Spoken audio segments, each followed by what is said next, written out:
അപ്പാനിയോട് ചെയ്തു പോയ തെറ്റുകൾക്കുള്ള സോറി പറയുവാൻ വേണ്ടി മസ്താനി ഒരുപാട് പ്രാവശ്യം ട്രൈ ചെയ്ത് നോക്കി. ഹൗസ്മേറ്റ്സ് എല്ലാവരും ഇടപെട്ട് അപ്പാനിയെ കൺവിൻസ് ചെയ്യുവാൻ നോക്കിയെങ്കിലും അപ്പാനി വഴങ്ങാതെ നിൽക്കുകയായിരുന്നു. ഓരോരുത്തർ വന്ന് നീ മസ്താനിയോടൊന്ന് സംസാരിക്കുക, ആ കുട്ടി ഒട്ടും ഓക്കെയല്ല, നിന്റെ ആ ഇഷ്യൂക്ക് ശേഷം ആ കുട്ടിക്കുള്ള സൈബർ ബുള്ളിംഗ് എല്ലാം നീ കണ്ടതല്ലേ, അവളുടെ ലൈഫ് പോലും പോയി കിടക്കുകയാണ്, ആങ്കറിംഗ് പരിപാടി പോലും ഇപ്പോൾ ചെയ്യാൻ പറ്റുന്നില്ല, ആ ഒരു അവസ്ഥയിലാണ്, അതുകൊണ്ട് നീ അവൾക്കൊന്ന് മാപ്പ് കൊടുക്കുക എന്നായിരുന്നു മറ്റുള്ള ഹൗസ്മേറ്റ്സ് എല്ലാവരും പറഞ്ഞിരുന്നത്. പലതവണ ഈ കാര്യം പറഞ്ഞു വന്നവരോട് അപ്പാനി പല കാര്യങ്ങൾ പറഞ്ഞ് അവരെ തിരിച്ചു വിടുകയായിരുന്നു. പിന്നീട് ഒരു നിവൃത്തിയുമില്ലാതെയായപ്പോൾ മറ്റുള്ള ഹൗസ്മേറ്റ്സിന്റെയും മസ്താനിയുടെയും ഇനീഷ്യേറ്റീവ് കാരണം അപ്പാനിയുമായി സംസാരിക്കുകയായിരുന്നു. മസ്താനി ഉള്ളു തട്ടിക്കൊണ്ട് അപ്പാനിയോട് ചെയ്തു പോയ കാര്യങ്ങൾക്കെല്ലാം മാപ്പ് പറഞ്ഞു. ആ മാപ്പ് അപ്പാനി സ്വീകരിക്കുകയും ചെയ്തു.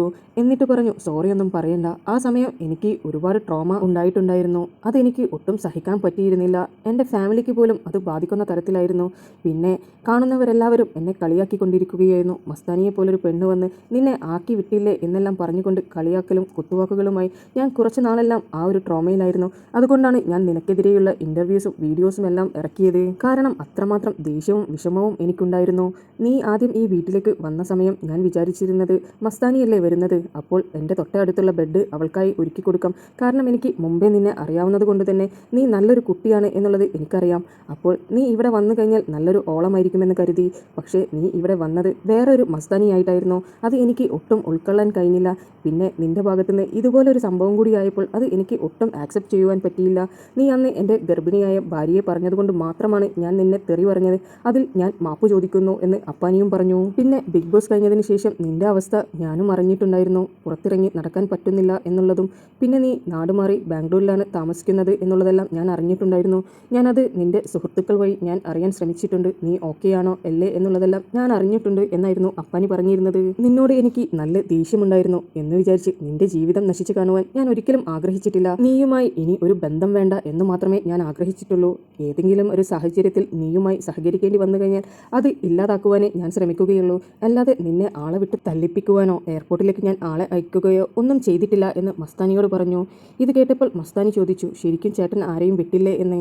അന്ന് ഞാൻ എയർപോർട്ടിലെത്തിയപ്പോൾ എനിക്ക് ത്രെറ്റനിങ് കോൾ വന്നിട്ടുണ്ടായിരുന്നു, അപ്പാനിയുടെ ആൾക്കാർ പുറത്ത് വെയിറ്റ് ചെയ്യുന്നുണ്ട്, അതുകൊണ്ട് എന്തായാലും അടിപൊട്ടും എന്നുള്ളത്. ഈ ഒരു കാരണം കൊണ്ട് 2 മണിക്കൂറോളം ഞാൻ കൊച്ചി എയർപോർട്ടിൽ വെയിറ്റ് ചെയ്തതിന് ശേഷമാണ് പുറത്തോട്ടേക്ക് ഇറങ്ങിയത്.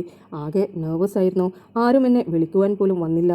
എൻ്റെ വീട്ടുകാരെ എനിക്ക് എയർപോർട്ടിലേക്ക് കൊണ്ടുവരാൻ പോലും പേടിയായിരുന്നു. എന്താണ് സംഭവിക്കുക എന്നുള്ളതിനെക്കുറിച്ച് ഞാൻ നന്നായി ഭയന്നിരിക്കുകയായിരുന്നു. പിന്നെ പുറത്തിറങ്ങിയപ്പോഴുള്ള സൈബർ ബുള്ളിംഗ് എല്ലാം ഞാൻ അർഹിക്കുന്നത് തന്നെയാണ്, ഞാൻ ചെയ്തു പോയ തെറ്റുകൾക്കുള്ളതല്ലേ. അതുകൊണ്ട് എനിക്ക് ഞാൻ കാരണം ചേട്ടൻ വിഷമിച്ചിട്ടുണ്ടെങ്കിൽ ഒന്ന് മാപ്പ് പറഞ്ഞിട്ട് പോകണമെന്നുള്ള ആഗ്രഹം മാത്രമേ ഉള്ളൂ.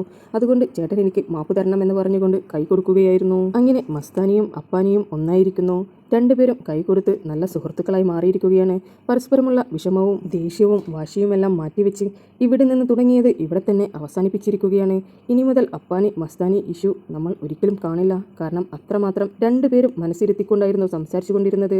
പൂർവാധികം ശക്തിയോടെ പഴയ നമ്മുടെ ഇന്റർവ്യൂവർ മസ്താനി വീണ്ടും ജീവിതത്തിലേക്ക് തിരിച്ചു വരട്ടെ എന്ന് ആത്മാർത്ഥമായി ആശംസിക്കുന്നു.